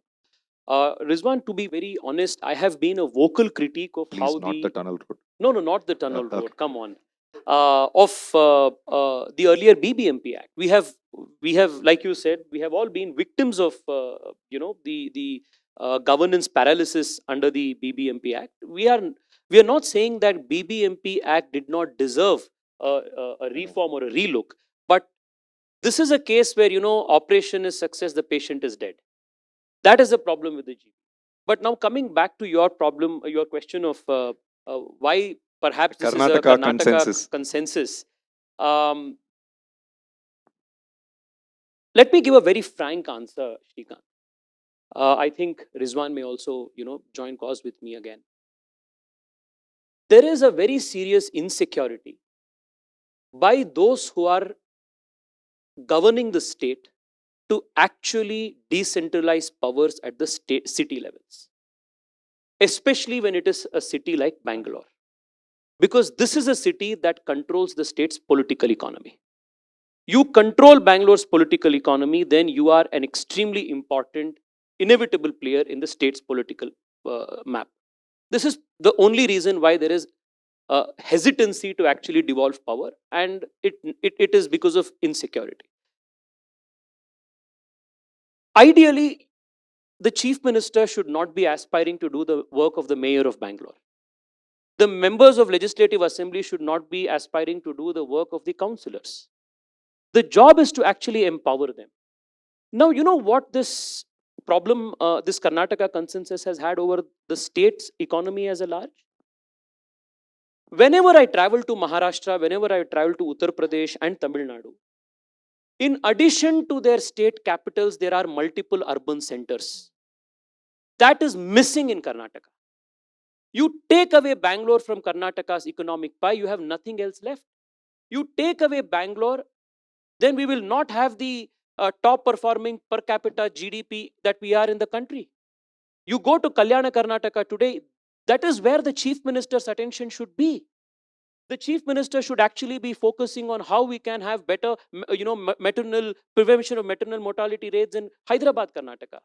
How can we have better public education, public transportation facilities in tier 2 cities? How can we make Mangalore the new Silicon Beach of India? So the problem is that we are not ready to increase the share of the pie so that the political economy also grows. But we are all focused on the existing Bengaluru economy, and we all want to be the one-eyed king in the blind kingdom. Okay. That is the whole problem. Thanks Tejasvi for being very candid on that. Ravi, Rizwan, last word to you. You know, like I said, a lot of my empathies are with people who represent the ruling party. So Ravi, two sharp questions. Is there a pathway to a directly elected mayor with a 5-year term, at least in the individual municipal corporations? Do you see that happening in the near future through amendments? Second, should we give up on directly elected mayor for Bangalore at the GBA level? Two sharp questions. To both the sharp questions, it's again goes back to pragmatic. And Tejasvi, I just want to mention one thing. I agree with him totally. We should shoot for ideal and not compromise on pragmatic. I have a request. I've told you this in private. I will now say it in public. You're a member of parliament. The third tier of city government needs to be set up. Move the constitutional amendment. It might be the most difficult thing to do in the world. Might be the most difficult thing. But embrace that as the idea. Then you have embraced an idea of the future of Indian cities. No, because some of us One have, second. Yeah, You know, please. we have had this discussion many know. times, and I want something really concrete to come out of this. And I'm making a very serious public commitment to the people of the city through this platform today. Let us together, with help from experts like Srikanth and Janaagraha and others assembled here, let us draft a private members bill which will propose a comprehensive amendment to the 74th amendment. I will move it in the next parliament session. But no, I'm sorry, I'm going to make it a little more difficult for you. The mortality rate of private member bills is 100%. No, So it has one to be second. the political party that one has to second. embrace One it. second. There are two things here. Now, there are two things here. Given the fact that you are the one who balances between idealism and pragmatism, Yes, I belong there. let this be the first start. This will be the first private members bill speaking about This is urban a governance. fantastic debate. We should And do that. By the way, Vachana is, so I don't know how many of you recollect, 7-8 years ago, there was a private member bill on this topic, which was moved Shashi by Tharoor. Shashi Tharoor. Guess who drafted it? Vachana sitting here. Yes, Ravi, please complete your No, point. I'll answer on the, because you had two direct questions. A directly elected mayor for Bangalore will only happen if it comes through a constitutional amendment. I That's cannot, at the GBA level. at the GBA level, Okay. I cannot see the legislators of the Karnataka Assembly allowing an individual with 10 million voter constituency being elected as the head of Bangalore. I don't see it. It's my reading of the But situation. in your opinion, based on your reading of the political economy, why doesn't Mr. D.K. Shivkumar become the mayor of Bangalore? No, you're not. See, because you're assuming that you're trying to give him his portfolio. He may be interested in other things. So I don't think we should speak for him. So the point here really is, all I'm just saying is the assembly has to empower such a directly elected mayor. What chances that they're going to allow 10 million people to select that one individual? Therefore, this is the pragmatic answer. That's on the GBA. As an What about idealistic on the- answer, yes, I would love it. But as a pragmatic answer. Coming to the mayor, at the mayor level, it is a place maybe we could start this experiment of the, just like you elect a corporator. At least 5-year term to begin with for the Yes. individual unit. The only thing I'll tell you, I see a benefit in 30 months. Okay, I'm slightly contrary in here in terms of over the 5 years. If we get a bad mayor, we have a chance to replace the mayor also. So I'm just trying to say, sometimes incremental change in this respect from one But year isn't that a worshipful. slightly cynical No, not position, cynical. no? No, it's not cynical. I'm just telling you, you just have a chance, and also parties have to make some Again, compromises. pragmatic rather than being They, cynical. all parties have to say, you be there for half the time, the other person is there for half the time. So this But mayor Ravi, will- realistically speaking, India is a country where it takes us not 5 years, but 10 years to get things done. So instead of 5 years, if you make it 2.5 years, is it good enough for a city like Bangalore? See, from a remember planning- one thing, we had a 1-year worshipful mayor who was not worthy of being worshipped. From there, we have got into this system, which is that, take it in steps. I will take that. So directly elected mayor, actually at the corporation level, is something that the assembly could consider and do it. It is doable. I'm not saying it's not Sure. possible. That's really the answer. Yeah. Thanks, Ravi. Again, last word to Rizwan on this round. Thank you. So, see, we are not dealing with just a city. You have to understand. Bangalore has grown beyond a city. We are now hosting more than 20% of the state's population. More than nearly 25% of the state's population is in Bangalore. We are the fastest growing city in the world, where people across the world, across the country, and across the state are migrating and settling in Bangalore. Okay, we are not talking about one city with a mayor which has 1 million population. We are talking about a city with 15 million population. Please understand this. Every corporation which we have carved out is a city in itself. Earlier, we had a small core city. Then Bangalore grew exponentially. Then all the rural areas of Bangalore became the city. Now we are trying to pull and keep each other together, and we have different issues in different parts of Bangalore. South Bangalore problems are very different from East Bangalore problems. West has different problem. Core city has a different problem. We have given dedicated corporations. Yes, we can debate on having a directly elected mayor. Or 5-year term. Or a 5-year term. There can always be amendments. There can always be improvements. Okay. From where we have brought this to this level, that is what I want the people to understand and appreciate. It is always improvement. Further improvement is always there. But one thing is consistent. At every level, my friend Tejasvi's party has been against for the transfer. One thing is consistent, they're against. See, Playing the role of a constructive opposition. No, I'm so happy. My friend is a good opposition leader, right? Wrong, should not have been in a ruling party. So what I'm saying is, see, we need to have solutions. We cannot just talk. Like today, to cross Hebal flyover from the airport, when we come from that side, still taking 1.5 hours at the peak hour, right? Steel bridge was not desirable. People said no steel bridge. Okay, no steel bridge, but what is the solution? 10 years back, we all decided 5-7 years back. So what I'm saying is, when we say no to something, not every government initiative is the perfect one. I agree. But when we say no, we should always propose alternate solutions. And we scrap something and don't give solution, people will be suffering, right? So that thing has to go, and there has to be some consensus among, when it comes to Bangalore's interest, we all should become one, right? Irrespective of things. Neither I will get all my things to be done, neither he will get, but there has to be some consensus and we should keep moving. And this is a big step forward. That is what I want to say. Thanks. Quick rebuttal. 30-second, No, political, non-partisan. I have a alternate that he proposed. Directly elected mayor, far-fetched, ideal. 5-year term, too far-fetched. Why don't we have a mayor and council system? I mean, I want one exercise to be done. Do a study, Shrikant, from Janaagraha, of the important public infrastructure projects in Bangalore the last 15 years. Map it with the bureaucrats who were in charge. Okay? You will see the career graph of the bureaucrats going up and up and up, and the projects still languishing in the same way. I would want, ideally, at least a system where there is an indirectly elected mayor, a mayor in council, but at least I will know, okay, this is the guy who I had a chance to vote in. This guy has performed, not performed. 30 months or whatever months later, I'm going to vote him out. Please bring political accountability. Stop this obsession with giving everything to bureaucrats, because we are a democracy, for God's sake. This is one change that I would want. This is the alternative I would have wanted in the GBA Act. Great. I think fantastic points. And, Thank you. This could have been possible in the committee which I was chairing if the members of the party which Tejasvi belongs to had supported this. It would have been possible. So on the mayor and council, that is what we batted for. We lost that battle. No, and Ravichandran, you wanted an sometimes I'm anecdote. confused who is actually in power in Karnataka today. Whether it is Congress or whether it is BJP. The committee which drafted this, which went through the draft of this bill, and we came out with the final version, that committee was comprised of Congress, BJP and Janata Dal, right? So, Wasn't I would Congress be- members I would be in happy. majority, Rizwan? No. I would be I am happy. chair of a parliamentary No. standing committee, and it is Yes, always the then you ruling should party be which knowing has a that majority. every word spoken is recorded.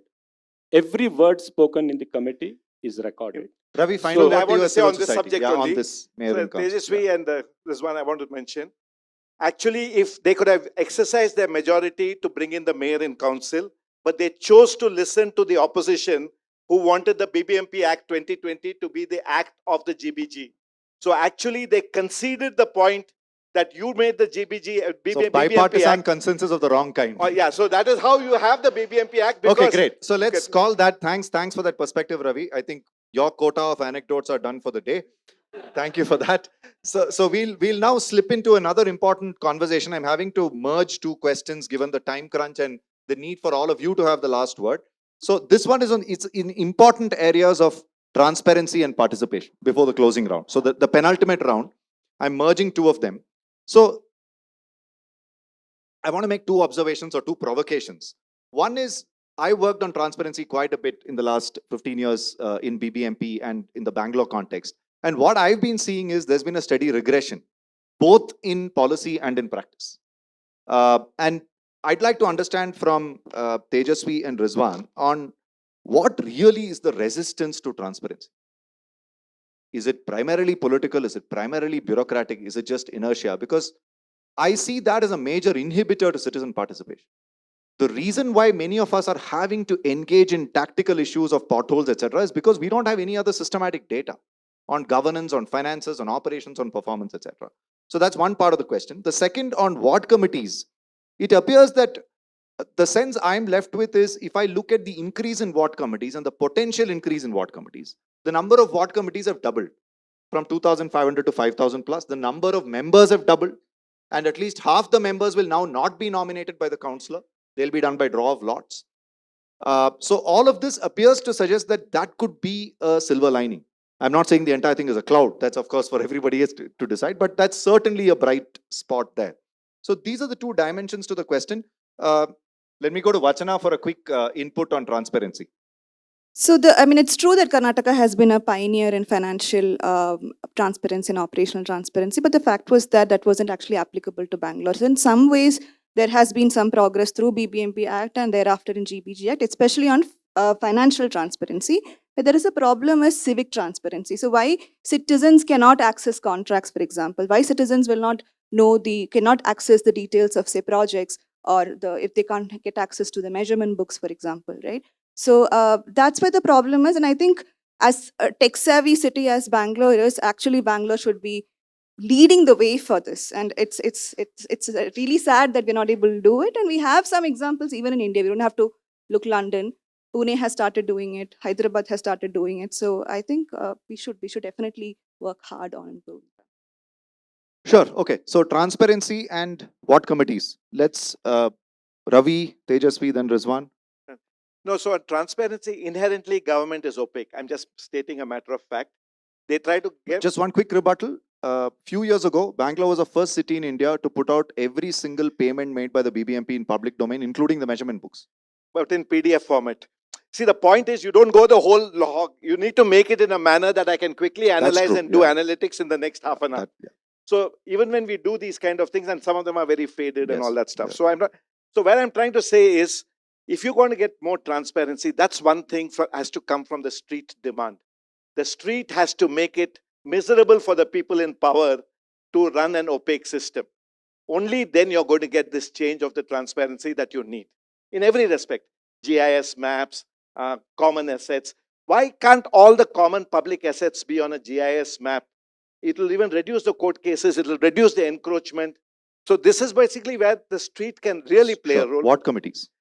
See, on ward committee, I just want to take that one point, that veto power of the corporator exists. And but I still try to see a silver lining in that. It is written that the veto power, while it is exercised by the corporator, has to be given in writing with reasons for rejecting it. And they have to keep filing the reasons every time. So one hopes that the ward committee will go beyond being advisory to becoming more powerful by the simple fact that the corporator having to give it in writing every time over a period of time could make it very clear what's happening in that ward. I'm just making an enhancement to that point that Vachana mentioned, that the corporator has a veto power. So, but the ward committee, 14 nominated is really good. We wanted proportional representation, didn't happen. I think it's a progressive thing to even have 7 by lots. It's good to get away from that.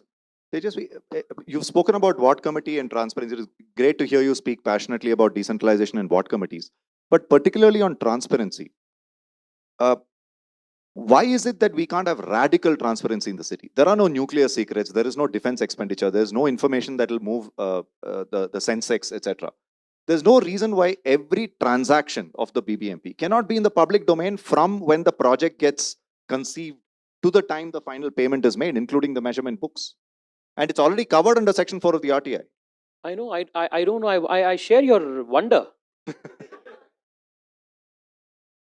I had to go to court to get the Fair Fixation Committee report public.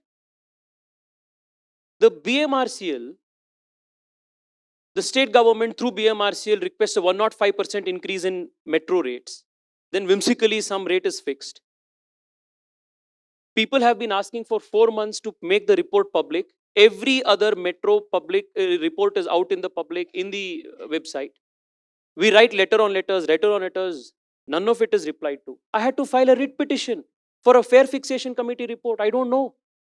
The last 5 months, Namayatri is trying to get data, live data of buses from BMTC so that they can integrate like how they have done with Metro. BMTC is not making it available. I don't know why. I think at a philosophical level, still people in government or those who go into government immediately feel that the citizen is somehow an outsider.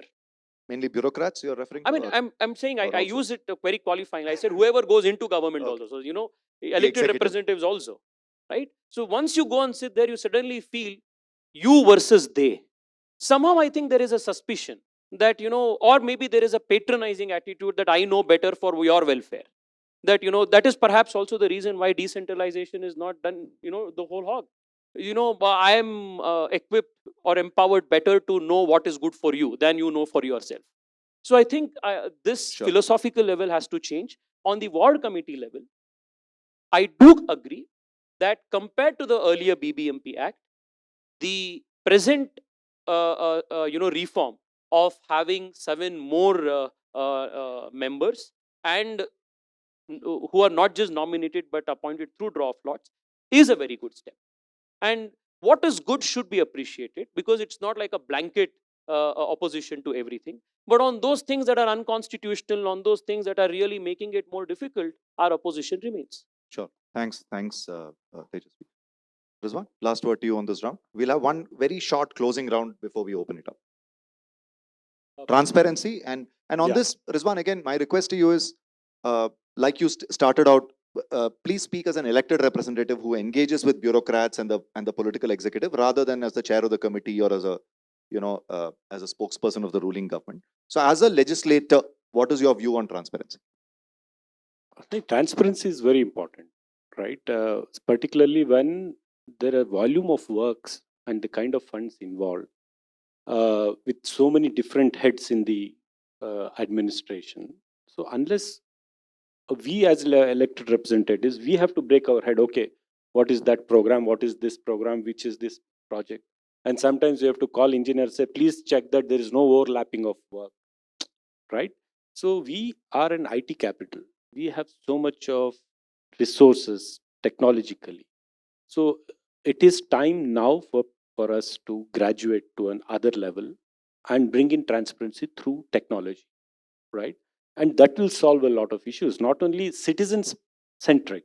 I'm talking about how the administration has to run. It has to be on your fingertips, right? Unless the data, unless the total structure is in front of us. I, as a legislator, if I have to, when I first became an MLA, I just wanted to inquire, do we have an office? I said, no. Okay, that is fine. Do you have some data that how many roads I have? How many, what is there any road history? Is there any drain history? Is there anything my predecessor has left which I can go through? Nothing. So I have come just shaking my hands, and I've come here and I have to create everything. And I take everything out. So that should not be a member of parliament. Yeah. Going on. So when we come, we need to be given some kind of a data. So that has to be done. And a little, my friend has given me a little political thing that metro. Political but non-partisan. Yeah, non-partisan. So for his benefit, I should say that who creates this Fair Fixation Committee? Is it not the central government, right? Through which the fare has been enhanced so much. Second, we created the RTI Act. What was this? This was a tool for the citizen to access to the government files and understand what is happening inside the government file, right? In last 10 years, we should have strengthened that act more. In fact, we are weakening it. If the RTI Acts gets weakened, the citizens' right also gets weakened. So we have to collectively strengthen that. And also, there is one more aspect to it. The kind of misuse which that act, which few people are doing, right? They file RTI not for the public good, but to blackmail and extract something. That needs to be curbed. If we curb that, now there is a fear in the government. Boss, we are opening it, and that guy comes, he creates a technical question, then says, give me something. Then that other guy is coming, he is asking something, he is asking something. So there are people who are making their living out of this. That is creating a lot of issues. In So- some ways, voluntary transparency of some of these works data, etc., can Yeah. I mean, that does not deter the government from being transparent. I'm not saying that. I'm just telling practically the issues which are going. So we need to create a fine balance of how much can information be used to hold people to account, and how much information or the kind of process which will push this because of the blackmail and because of the extortion, because of that thing. Sure. So how do Just we one avoid minute. it? Yeah, sure. Thanks. So, Sir, Rizwan, just to make things just lighter, one line. Sure. From S Minister, Sir Humphrey said this on transparency. Open government is a contradiction in terms. You can be open or you can have government. Hopefully, we'll change that. We'll change that in the next few years, given bipartisan consensus on transparency. So, Rizwan, quickly, literally 30 seconds before we open it up, what can now we do as the citizenry to make the GBG Act work for Bangalore? One point, if you can make, and I'll just take it from the others and then open it up. Last from 1 month, the 5 city corporations have come into existence. 5 corporation commissioners are there. Next 3 to 4 months, we are going to hold the city corporation elections. So there will be around 368 elected members. There will be 5,520 ward committee members. So we have a huge hope on these numbers, where if meaningful citizens who are informed and concerned about the city, they come in. So, come on become board. ward committee members. would be Yes, the key. they should Okay. come and become ward committee Sure. members. And we have given a lot more responsibility than the previous thing. And we can definitely together. This is always evolving. I'm telling you, no act or no law can be static and can stop at that. We can always push this cart ahead. And GBA has come a long way from there. And you can take it ahead much, much further. Well said. Thanks, Rizwan. Ravi, quick 30 seconds. What can we now do? See, basically, I think at the general citizenry level, we need to realize what it means to be a citizen of the city. So basically, follow the rule of law, don't litter, stuff like that. These are simple things. But, and also because I've just come back from Japan and I've seen culturally how different it is. And the second thing is the people in power need to enforce the rule of law. So if we could have both, I think that's really the way forward to fix the place. But as a citizen, I must join issue with that. In some ways, the system has learned to cop itself out and say it's all about behavior change, it's all about collective responsibility. I think in India, clearly it's an issue of state capacity and responsive and accountable governance. In some ways, in many parts, I think the citizenry is actually running themselves, is running the country themselves in some ways. So yeah, Vachana, quick 30-second on what can we now do to make the GBG Act work? I think one fundamental thing would be actually drafting the detailed rules which will ensure effective implementation. Very important point. Yeah. At the end of the day are what the citizens demand. So it is our responsibility to do that. And I think Bangalore has the talent and the civic spirit to actually do that. And so there is nothing stopping us from getting an empowered city governance here also. But that in some ways you're saying you're agnostic whether there was GBG or no GBG. Your response could have been the same. Or is it different now that there is GBG? Do you feel there is greater scope for the civic spiritedness to manifest itself? Absolutely. Ward committee, like Mr. Rizwan said, is a great platform which actually as citizens we should be utilizing. So yeah, I guess I hope that we actually bring in, usher in that civic spirit in the city. 30 seconds. Tejasvi. What can we now do? Well, we have gone to court. Let's see what the. It's a very serious question that we have asked the court to decide upon. The GBA is a creation of the statute. The MPC is a creation of the constitution. This is a classic case where the GBA has subsumed the powers of a constitutional body, like the tail wagging the dog. So we have questioned this before the court. Many activists have questioned it up before us. Let's see what the court will do. But we want the elections to BBMP to happen very soon, or whatever, 5 months GBA ago, or yeah. the local authority to happen soon. It's been 5 years now. We don't have a local authority. The one good thing that has come out is the wards have now become much smaller. This was a reform that was needed. Yes, and I also hope that this will encourage young professionals in the city who may directly not come from a political background or a political legacy to actually now take the step to take the plunge towards active politics. At least speaking for my own party, at least for my own constituency, I can say this, that we are very open to have good people who come with conviction, people who come with a good intent to deliver on the ground for the city to come and contest elections. GBA, BBMP, structures, we may discuss all of this, Srikanth.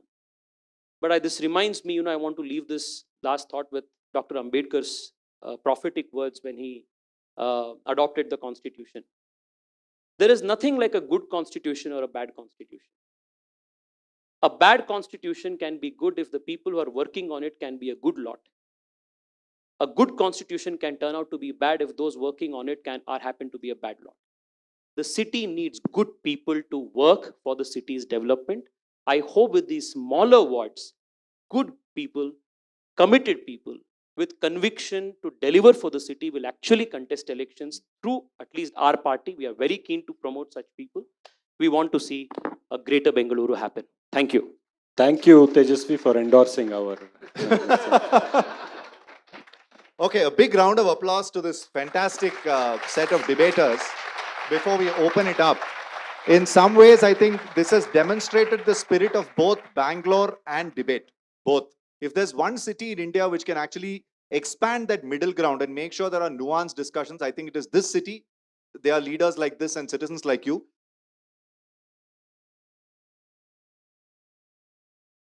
I had promised the first question in the open forum to Mr. Vijayan Menon of Citizens Action Forum, who have been very, very consistent and strident in their opposition to the initiative of the GBA.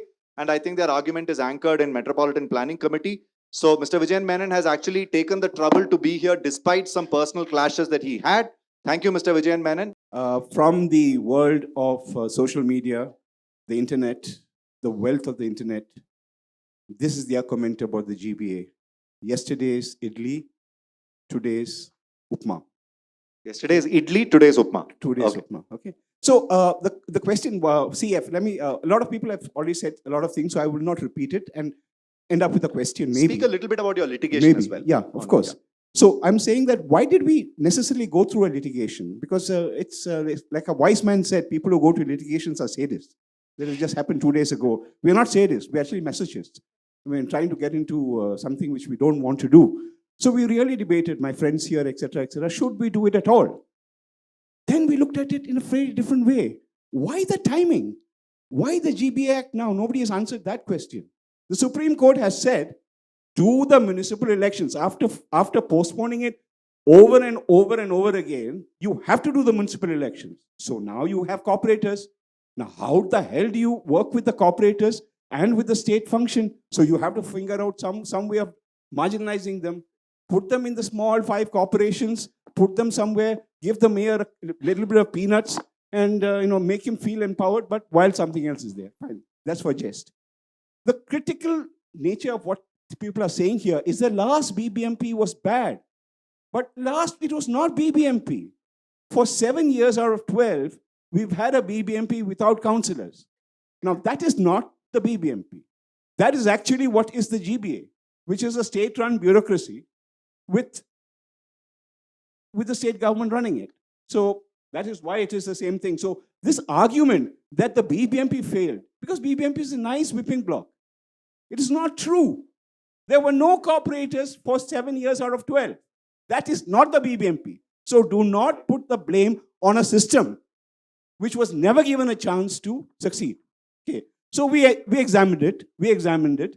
And I'll go into the details of something which you have said. So we looked at the first thing, the GBA, the whole authority.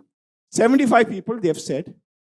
Would you believe in that 75, there are only 5 mayors there who are the actually elected people from us who are supposed to govern the city. So this body, which is supposed to run Bangalore, has 5 elected members of mayors, and the rest are bureaucrats. Great for the bureaucrats and great for the central government. Then we looked at the executive steering committee, which is, in any corporate world, the steering committee is the one that runs on a day-to-day basis. There is not a single elected mayor there. So the city is run on a day-to-day basis without the mayor. We said, okay, fine. The argument that the city corporations are 5, there are some 5 people, so there will be a lot of empowerment. We are personally not against the division of Bangalore into 5 corporations. There are pros and cons about that. So we looked into that. Our problem is more of how it's run. Then deep into that, in Article 19 or 17 or 18, we suddenly start figuring out, does the mayor run the corporation or does the MLA? Because there is one small little thing which is there. There is one consultative legislative committee chaired by the MLA. And if you read that particular paragraph, which goes a lot deeper, it looks like the MLA will tell the mayor how to run the corporation. There was no need for that at all. There was no need for that tier at all. So the integration is complete. Finally, this absolute confusion about who's planning for Bangalore. So we have the GBA is the planning authority. 2 paragraphs, 2 steps below that, 2 points below that. The MPC will do the draft plan. Great fun. The thing that really kicked us, and we said that we have to go, is the sham of a public consultation that was held. Public consultation in the GBA Act. I'm sorry, Mr. Rizwan. 3 days notice was given for public consultations. No email ID for registering any kind of comment. No documentation of what happened in that public consultation, how decisions were made after that, nothing. So we are quite clear. That's the same old route. Finally, the assumption that size and coordination are the problems is the fundamentals on which this argument is meant. True, those are 2 problems. Accountability is a bigger problem. Accountability of the bureaucracy. That is where the problem is. So what you're having, the GBA, is the same foundation, shaky foundation, with a brand new facade. So therefore, What would your ask be?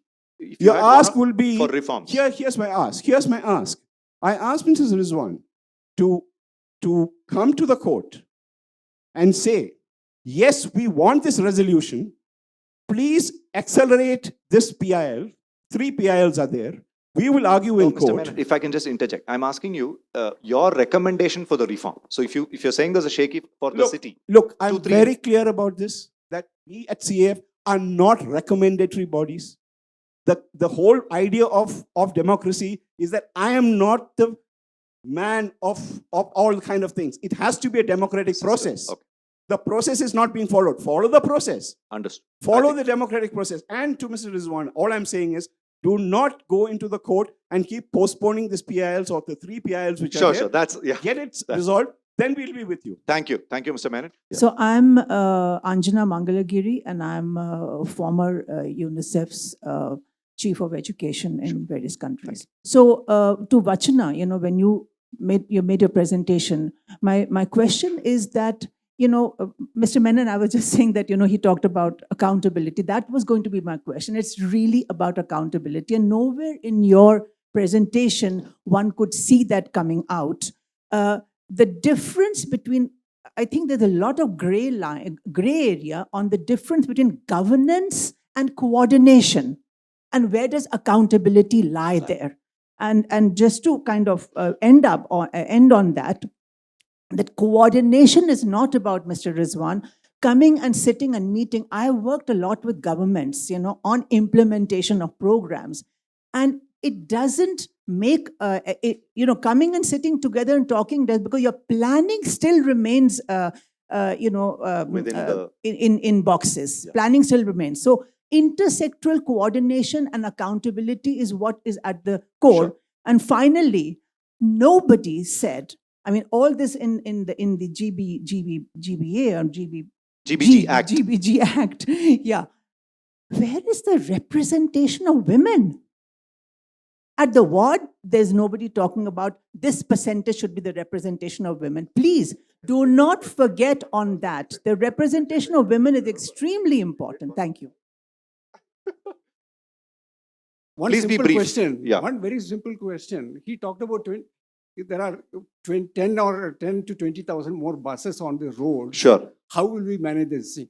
Actually, what he doesn't appreciate is there are already more than 50,000 buses on the roads apart from the BMTC buses. Yeah. And these are all licensed as contract carriages. And that is where the problem is. Understood. If you allow them to operate as regular bus services, we don't need these tunnel roads, nothing at all. Sure. We will sort out half of the problem.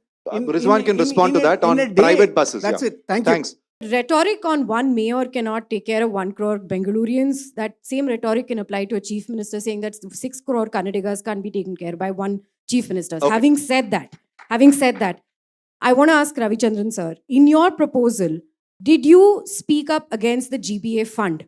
Janaagraha has done incredible work on municipal finances, and the biggest problem that I see coming through this is the GBA fund, which consolidates the revenues across corporations. Great question, because we didn't cover finances here, so thanks for that. The suggestion, if you truly believe this, it's not a defeatist approach that we're going in, but an incremental building approach that we're going in, have a finance commission type organization for the municipality that independently decides revenue sharing, and not the state government, but an independent body. Make GBA better through this. Okay. Vachana, can we do a quick set of just for the responses? record, our report has that. It hasn't found its way in the final bill in the manner that you wanted. No, I just have to respond to one aspect. Actually, gender representation is there in ward committees. 3 women are mandated to be part of ward committees. 3, yeah. But 50%, is there, so 3 people out of 14 people? Yes, 3 out of So 14. it's 3 out of 14 as against 0 earlier. So you're right, doesn't go far enough. But I think there's 50% women's representation in the elected council. Yes, That was there even earlier. Yeah, it was there even That was there even earlier. Earlier also. That was earlier also was 50%. So basically, Ms. Anjana's point is, why not 50% representation of women in the ward committee? Is that a lost opportunity? That's something for us to take back, reflect. So because of draw of lots, it could be unpredictable, but you could have had a draw of lots only for women to make sure it's 7 out of 14. But it's something for us to think about. I think it's a great point. On the finance commission, the way we had put it is not there in the same way, but there is another workaround to achieve that objective. But I think her point is the finance commission equivalent at each individual corporation.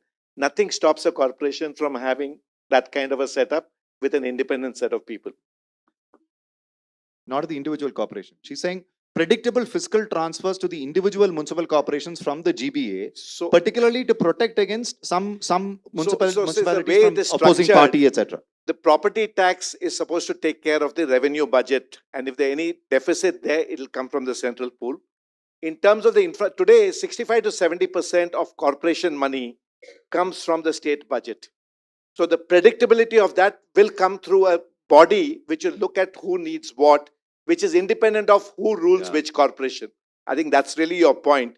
So predictability in the sense, at least to be fair across all the corporations, exists. Predictability that you will get so much money is not hard-coded.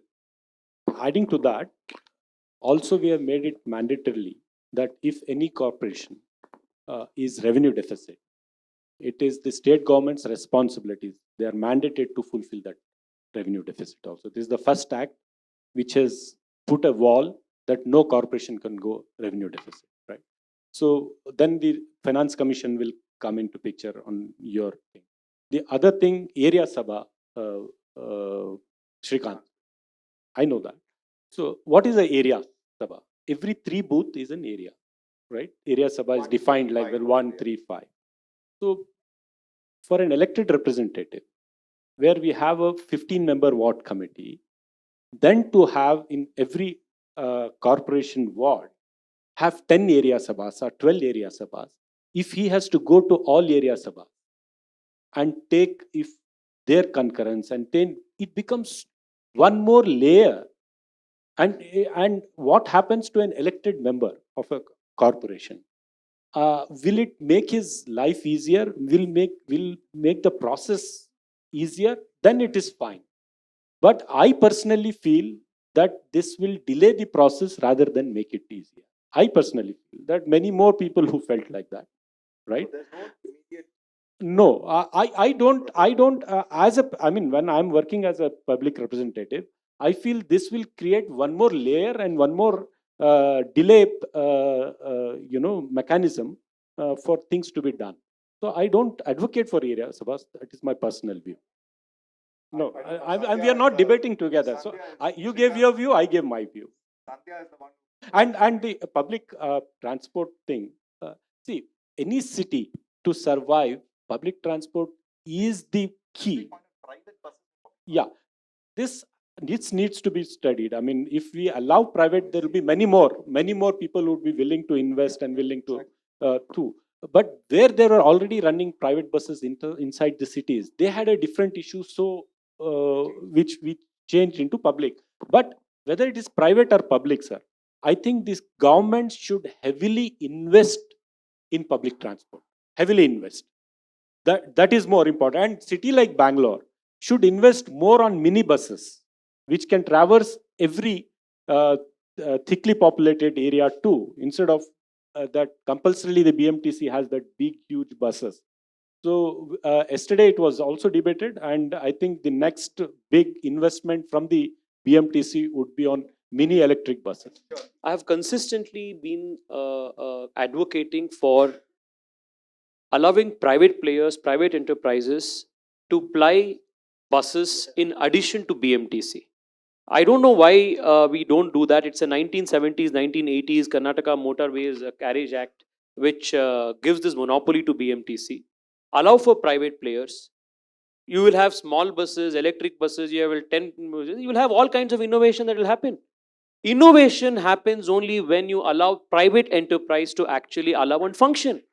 We have, the Prime Minister has allowed private players to operate in space, launch satellites. We are not ready to leave them, launch buses here. I mean, there should not be any limitation. I mean, like BMTC should not have a monopoly or something. BMTC is not a private corporation or a private corporate that it is benefiting out of any business. But having said that, we can always look into it. The government should look into it. We can also talk. We can study the pros and cons, how it can be done, how it can be regulated. And definitely it should. Yeah, definitely. Definitely, we can always initiate a debate. Why not private players to run? Fantastic. Yeah, thank you, sir, for this opportunity. This is Cynthia Stephen. I'm a civic activist. I was just, what you just said, Mr. Rishwan, sir, was wanting to ask. What is, I mean, we're talking about tunnel roads, we're talking about buses and all that. What about the suburban rail, which is the truly public, truly affordable option and doable option for Bangalore, which has been in existence for a long time, but has fallen by the wayside before the more sexy metro and, tunnel road arguments. So we need what will be the commitment in the planning to providing suburban rail and also last mile connectivity. Both of my questions, both these are related issues. What about last mile connectivity? Even cities like Delhi have these small electrified autos which shuttle people between, point to point. Why shouldn't that be thought of? I think this is a way, and it should not be single user, but should be shared That's a very practical solution, doable solution, affordable, will provide a lot of employment. I think we should think seriously about suburban rail and about the small share auto type options for last mile connectivity rather than shuttle buses. Thank you. Hello, my name is Radha and I'm here today as a citizen. The first one is just a rhetorical question to make a point. If the citizens of Bangalore are not happy with the way Bangalore is planned and governed, can we vote the deputy CM and CM out of power? So just a rhetorical question.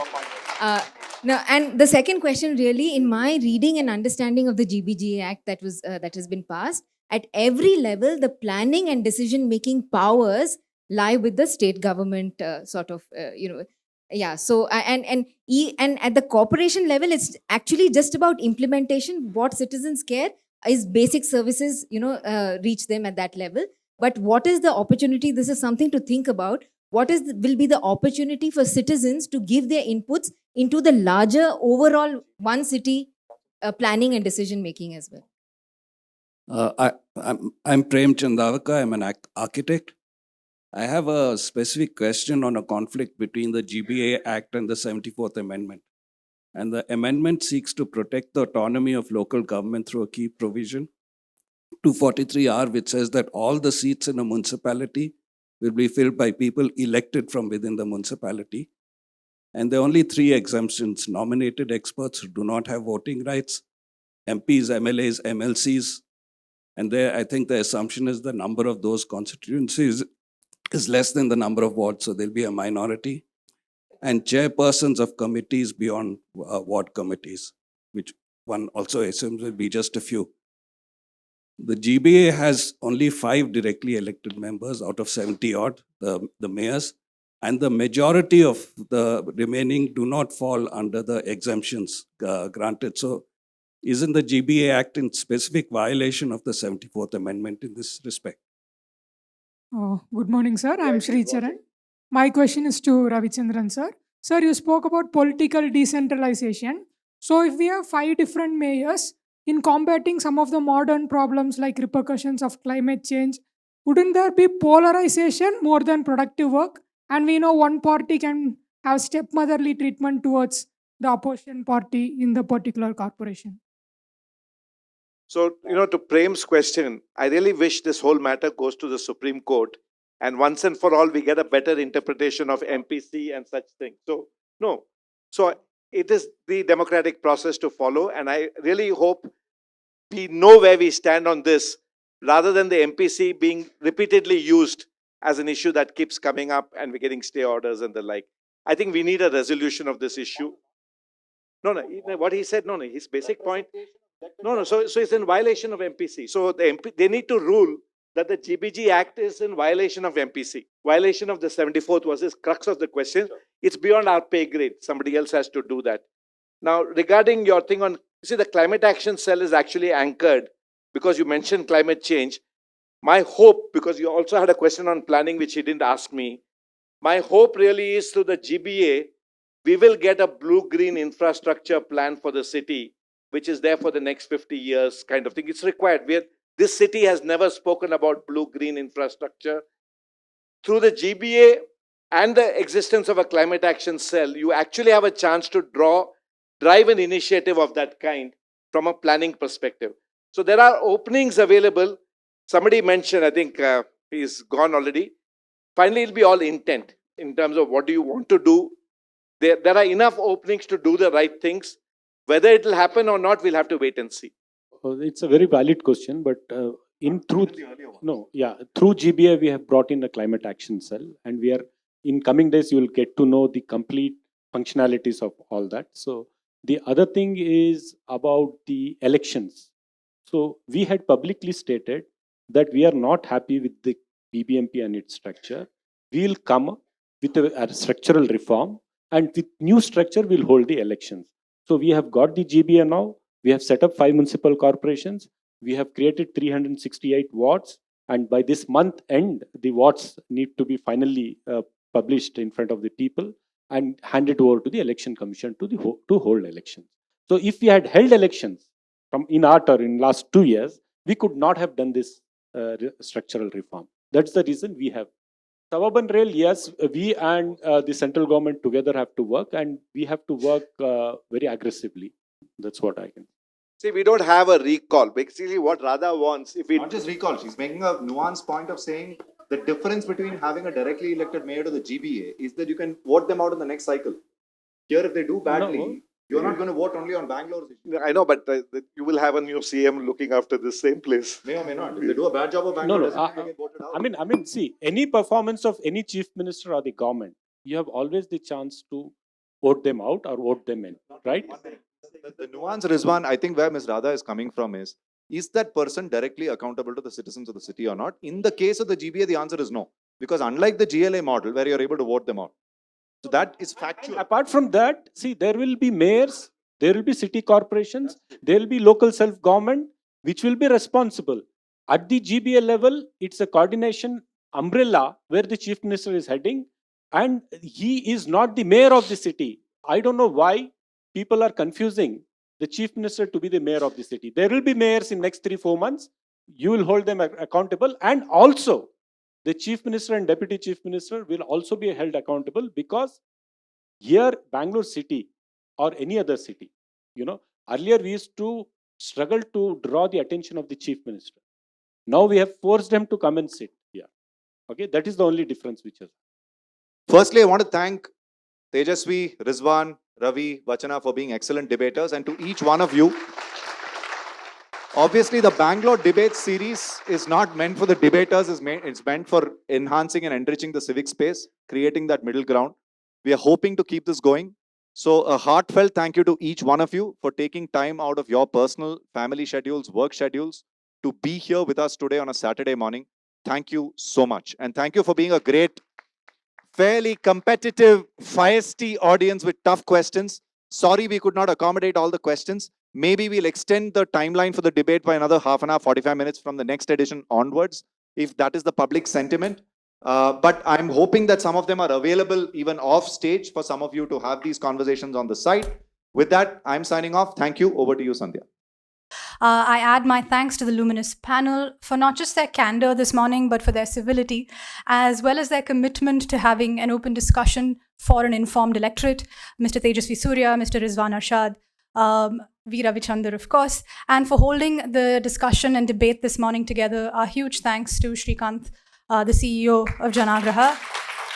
I also want to thank VR Vachana for setting the context to this morning's discussion and for bringing her academic power to this morning's discussion as well. We're grateful to the Janaagraha team for structuring the format of today's discussion, and thanks to Sarish and Aprajita from their team for all their coordination. Most of all, thanks to all of you. It's been a long session, 2 hours, and your engaged attention as well as your questions have really helped. The next session of the Bengaluru Debates is scheduled for Jan 10th morning here in the auditorium at 11 a.m. We hope to see some or all of you back then, and perhaps your questions can be answered then as well. Once again, thank you all so much and have a lovely weekend ahead.